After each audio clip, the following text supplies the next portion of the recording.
Inspiration chassidique du jour 23 qui se lève. Le Zohar nous enseigne que Shabbat, c'est Mekor HaBracha. Et c'est la source de toute bénédiction. D'ailleurs, tous les jours de la semaine reçoivent leur bénédiction du Shabbat.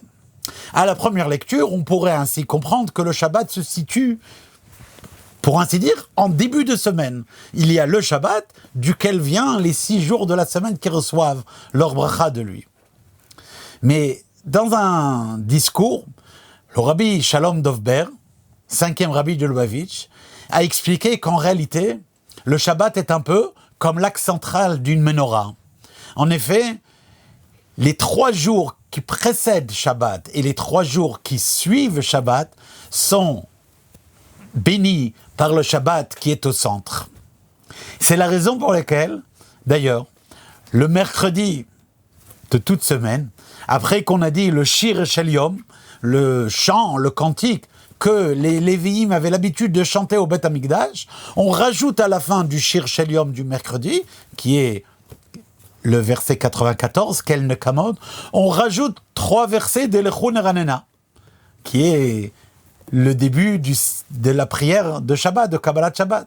Car en effet, quand vient mercredi, dès mercredi matin, on ressent déjà que Shabbat arrive. Et dans la prière, déjà on dit Lechou Neranena Lashem, Nari Alatzur Yeshanu. Il y a une raison aussi pour laquelle on le dit à ce moment-là, car il se peut qu'il y a une personne qui est démunie, qui n'a pas de quoi préparer un Shabbat.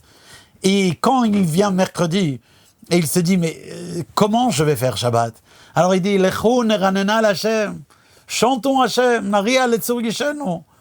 Saluons celui qui est notre rocher, celui qui est notre secours. Mercredi, il développe sa imouna, sa bitachon, yeh beseder. Vient jeudi, bon, il faut se bouger, il faut commencer à faire quelque chose, il faut essayer de trouver un peu d'argent, des moyens pour faire Shabbat. Mais quand vient ensuite vendredi, et que le juif, il s'est dit là, déjà dans la nuit, comme c'était l'usage des chassidim, dans la nuit de jeudi à vendredi, il a étudié, penché sur des mahamarim de chassidout, alors à ce moment-là, il est prêt pour Shabbat.